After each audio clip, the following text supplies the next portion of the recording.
So let's talk about this fountain pen because it has a brushed Makrolon body, a German Schmidt nib unit, an aesthetic design, and a high quality German converter. And if I saw these qualities on a fountain pen that cost $100 or even more than that, I would be willing to pay for it. The Lamy 2000, for instance, costs over $300 in Australia, and it's obviously one of the most popular fountain pens that is currently on the market. This fountain pen here, however, didn't even cost anywhere close to $100 or $300.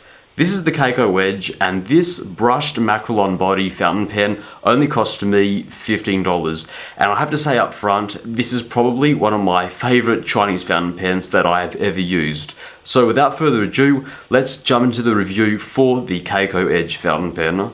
First of all, let's talk about the packaging for the Kaco Edge, because it's probably the weakest part of this as a product.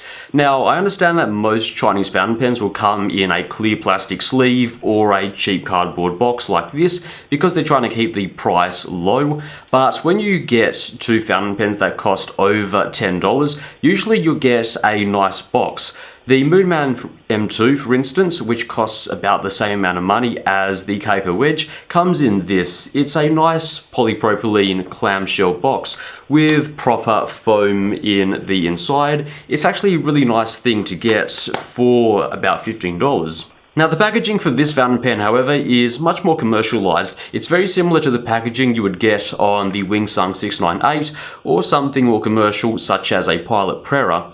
And the nicest thing that I could say is it does get the pen to me in an intact state, and that's pretty much it. After I open this fountain pen, and I do use the two included standard international cartridges, I'm pretty much going to throw this packaging away because there's no way that I'm going to be taking this fountain pen with me in this box. Sticky tape to the outside of the box was this Kaco branded converter, which is standard international, and one thing that did surprise me was, instead of being the cheap Chinese produced converters, this one here was made in Germany.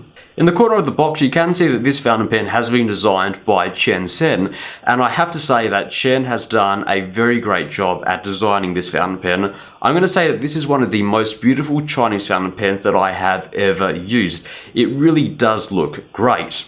And I know at this point, a lot of you are going to say that this is simply a clone or something that has been heavily inspired by the Lamy 2000 and the Lamy Aeon, and I can see where a lot of you are coming from. In fact, when I ordered this fountain pen, I assumed it was just a clone of the Lamy 2000, though I think this fountain pen has enough differences from the Lamy Aeon and 2000 for me to say it's sort of loosely inspired rather than a direct clone, because looking at it, the dimensions are slightly different. It has a different clip, it has a different nib, and I think this is just a beautiful fountain pen in its own right.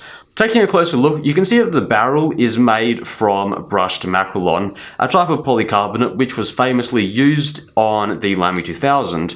And Makrolon just feels so great in the hand. It probably feels better than any other plastic that is found on fountain pens. Ask any Lamy 2000 owner and they will certainly say that Makrolon has just a unique feeling. It certainly feels much nicer to use than, say, acrylic or ABS. It is just a very nice plastic to feel and a very nice plastic to look at, because in the light, because it is brushed, it reflects very, very beautifully.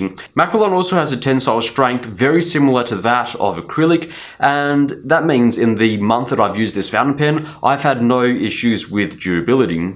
The grip, however, is made from brushed anodized aluminium, and I'm always very skeptical when I get fountain pens that have a metal grip because they tend to get very slippery. However, this grip here never gets slippery, and as well as that, it always feels very nice and cold to the touch. The threads and feet, however, are an insert, and they are inserted into the grip. And one way you can tell this is by the clipping ring that is located at the back of the grip.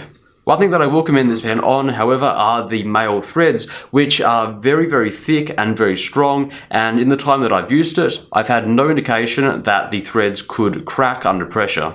Next, let's talk about the specs of this fountain pen. So capped, this fountain pen is going to be 140mm long, Uncapped is 127 millimeters long, and posted it's going to be 151 millimeters long, and posted its weight is going to be 24 grams, and unposted it's going to be 12 grams. And I've got to say, the ergonomics for this fountain pen are one thing that just puts it above many Chinese fountain pens, because the ergonomics on this pen are just wonderful. First of all, let's talk about the length. The length is alright. 127 millimeters is usable, but normally when I use this fountain pen, I will use it posted, and when it's posted, it is just very, very comfortable. In terms of length, I think most people are going to be able to use this and find it very, very comfortable. And as well as that, the weight when it is posted is just very, very nice to use. Yes, it is a little bit back heavy, but you won't really notice it because the cap sits pretty far down the barrel and the weight is rested right behind your thumb. So it is very, very comfortable to write with. The only thing that I don't like about it when it is posted is there is a little bit of a step up, but you don't really notice it. In terms of the grip is just really, really nice because the grip is designed so that you can use any type of grip and that you can hold it wherever you want. And that's something that I like about this because it is one continuous curve, which means you can hold it pretty much anywhere and it should feel comfortable. So if you want to hold it far back, you can do that and it should be comfortable, and you can hold it right close next to the nib and it will be as comfortable as it would be if you held it back here. It's a very, very comfortable grip, and it's probably going to be much more comfortable than a lot of other Chinese fountain pens. Now, like every other fountain pen, this certainly does have its issues, but as you can tell by my smile when I'm reviewing this fountain pen, it certainly wasn't a deal breaker. So let's talk about them. First of all, this fountain pen has probably the most useless clip ever implemented to any other pen. Beyond being a roll stop, this clip is pretty much useless. And what I mean by that is, first of all, looking at it, you can see that the clip is designed so that it is flush against the curvature of the cap. Now, when you do lift it, what you'll get is about 1 or 2 degrees of movement, and that's pretty much all you're going to get, which means that there is no space for the clip to actually clip onto and hold onto pockets or whatever you need to actually clip the fountain pen to. It is pretty much useless. The only way that you can go ahead and fix it is by getting some sandpaper and sanding under the clip, which is certainly a very easy DIY thing, but it is not something that most people are going to do, and it's not something that people should have to do.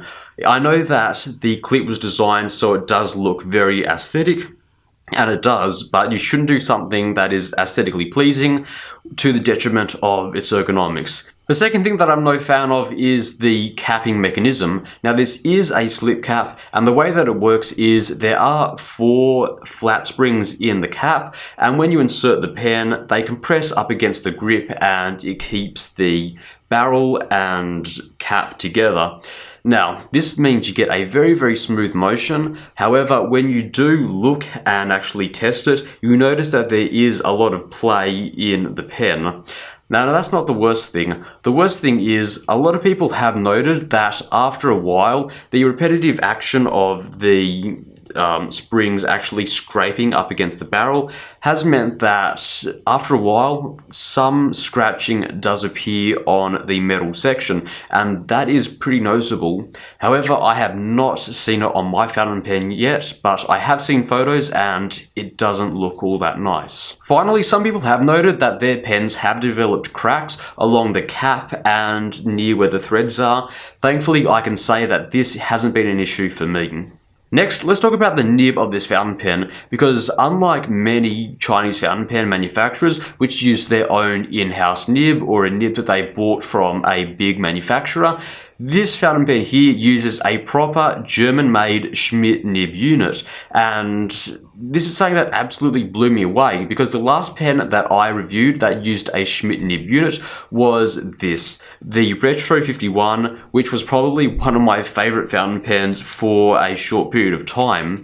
So I was really happy to see that they used a very similar Schmidt nib unit on this fountain pen. Now I have to say, the experience that I've had with this nib has been pretty much flawless. They've done a very great job in making this nib. I understand that in the hierarchy of the nib manufacturing world, Jowo and Bock are certainly much better manufacturers than Schmidt, though the experience that I've had with Schmidt nibs has been very, very positive. They've ground this very, very nicely. This is an extra fine nib, and I think they have ground this a little bit finer than they would do for other extra fine nibs, because it does produce a pretty fine line, but thankfully it's not overly scratchy, but it's not butter smooth. You get a little bit of feedback, but it is very, very nice feedback.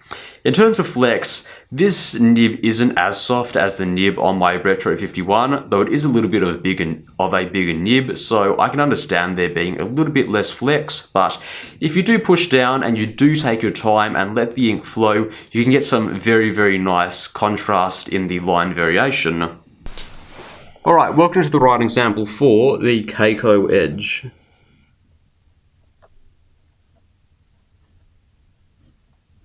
This has the extra fine Schmidt nib in it, and the ink that it's using is Noodler's Black.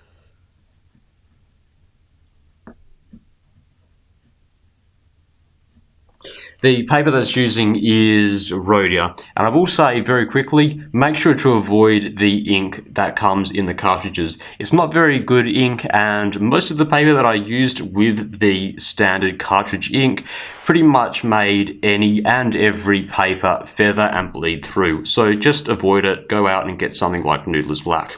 Anyway, quick writing sample.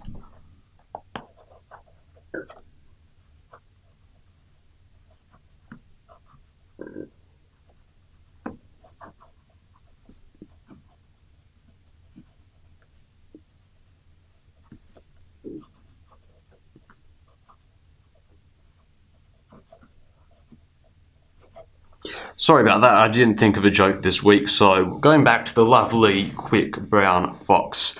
And as you can see from that writing sample, there were no issues whatsoever. When you need this pen to write, it will write. No skipping, no hard starts. It is a very nice nib to use. And that's really what you want from a nib. As well as that, this fountain pen can keep up with faster writing. Let me demonstrate.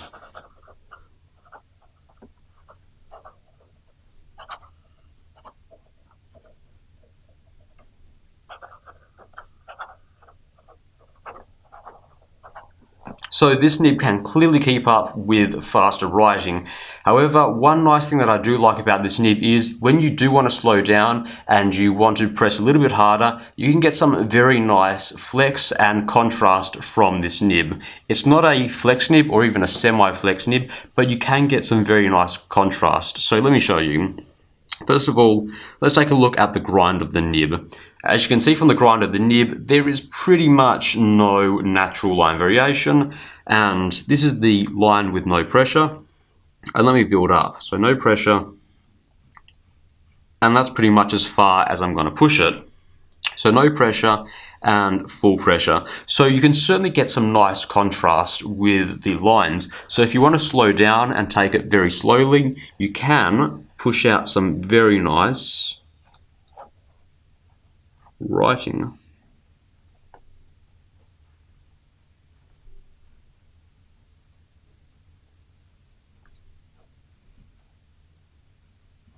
And I think that is actually something that I like about some of these fountain pens, because this fountain pen here, when you really are using it, and that's something that I like about this fountain pen, when you're using it on cheap copy paper that is not coated like Clairefontaine, you can use it and it's not going to feather if you use the right ink. Though if you do slow down, you can get some very nice line variation and some very nice contrast, which is something that I look out for in fountain pens. Next, let's talk about wetness, because this has, I think, a little bit of an above average feed, and it puts down a little bit more ink than you would usually expect to on an extra fine nib. Though I think that's more down to the Schmidt nib unit and the fact that this is not the extra fine hairline fine line that you would expect from an extra fine, though it is a little bit smaller than I would expect from a German nib manufacturer. Next, let's talk about reverse writing, because surprisingly for a European nib, you actually can do reverse writing, which is surprising because most European nibs won't reverse write.